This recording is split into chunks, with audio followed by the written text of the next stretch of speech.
नमस्कार दोस्तों, स्वागत है आप सभी का हमारे चैनल में। रिसेंटली क्या हुआ कि फिनलैंड ने ज्वाइन कर ली नाटो को, और ये अंतर्राष्ट्रीय राजनीति के ऊपर एक बहुत बड़ा प्रभाव देखने को मिल सकती है हम लोग को, क्योंकि फिनलैंड ने ज्वाइन कर ली है नाटो। 31 देश बन चुका है नाटो का फिनलैंड ऑफिशियली।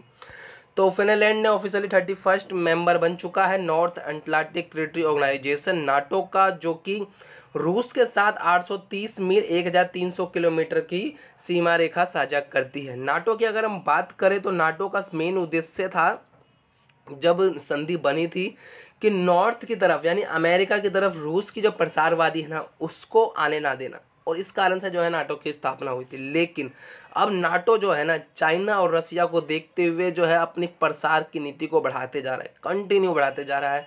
और उसी बीच में ये जो कदम है फिनलैंड को ज्वाइन करने का नाटो का, ये उसी क्रम के बदले किया गया है। ये महत्वपूर्ण फिनलैंड क्यों है, इस चीज़ को आप एक मैप के जरिए समझिए। क्योंकि फिनलैंड जो है ना, 830 किलोमीटर की जो सीमा रेखा है वो साझा करता है रसिया के साथ।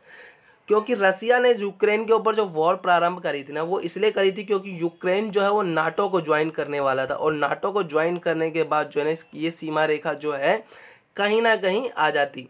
और वही हाल हो गया फिनलैंड के साथ। जैसे ही रसिया ने यूक्रेन के ऊपर वॉर किया, वैसे ही फिनलैंड पहुंच गए नाटो के पास, सर हम आपका सदस्य बनना चाहते हैं। गए थे यूक्रेन को रोकने और बन गए दो देश। दो देश में क्यों बोल रहा हूँ, क्योंकि अब स्वीडन ने भी जो है अप्लाई कर दिया है। स्वीडन ने अप्लाई कर दिया है कि हमें नाटो का सदस्य बनाए। तो हो सके कि इस वर्ष के अंत तक जो है स्वीडन भी जो है वो नाटो का सदस्य बन जाएगा।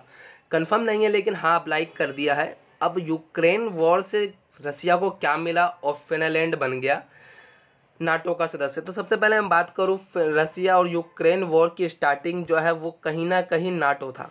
क्योंकि यूक्रेन जो है वो बार बार कह रहा था कि मैं नाटो में ज्वाइन होऊंगा, और रसिया मना कर रहा था, जिसके कारण जो है युद्ध का प्रारंभ हुआ। अब जो है दुनिया भर के सैंक्शन जो है वो लग चुके हैं पुतिन के ऊपर, रसिया के ऊपर।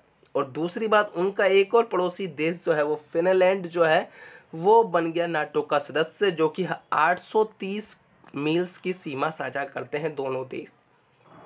अब पुतिन का अगला कदम क्या होगा, तो पुतिन ने अपने बयान में कहा कि अगर किसी भी प्रकार का सैन्य उपकरण नाटो स्थापित करेगा फिनलैंड में, तो युद्ध के लिए तैयार रहे।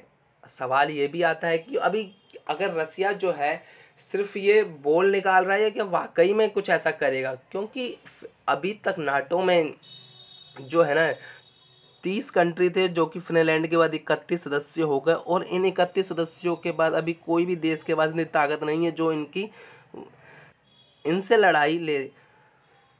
तो नाटो जो है अपने आप ही में बहुत महत्वपूर्ण ट्रीटी है। वो इसलिए भी ट्रीटी महत्वपूर्ण है क्योंकि नाटो का जो आर्टिकल 5 है ना, नाटो का जो आर्टिकल 5 है ना, वो बहुत ज़्यादा महत्वपूर्ण है। नाटो का आर्टिकल 5 क्या कहता है, एक सदस्य देश के ऊपर हमला, सभी के सभी सदस्य देशों के ऊपर हमला। तो अगर किसी भी प्रकार का ये हमला रूस जो है फिनलैंड के ऊपर करता है, तो 30 के 30 सदस्य जो हैं वो जवाबी कार्रवाई करेंगे।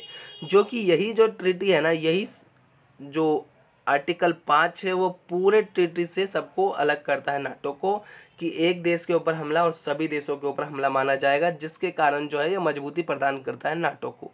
तो अब रूस का अगला कदम क्या होगा, ये तो आने वाले दिनों में पता चलेगा। लेकिन यूक्रेन वॉर के बाद जो है ना, वो कहीं ना कहीं फिनलैंड का ज्वाइन होना रूस को जो है विश्व राजनीति के ऊपर हार को प्रदर्शित करता है। क्योंकि गए थे रोकने नाटो की प्रसार को, लेकिन कहीं ना कहीं फिनलैंड ने ज्वाइन होके नाटो का प्रसार को बढ़ा दिया है।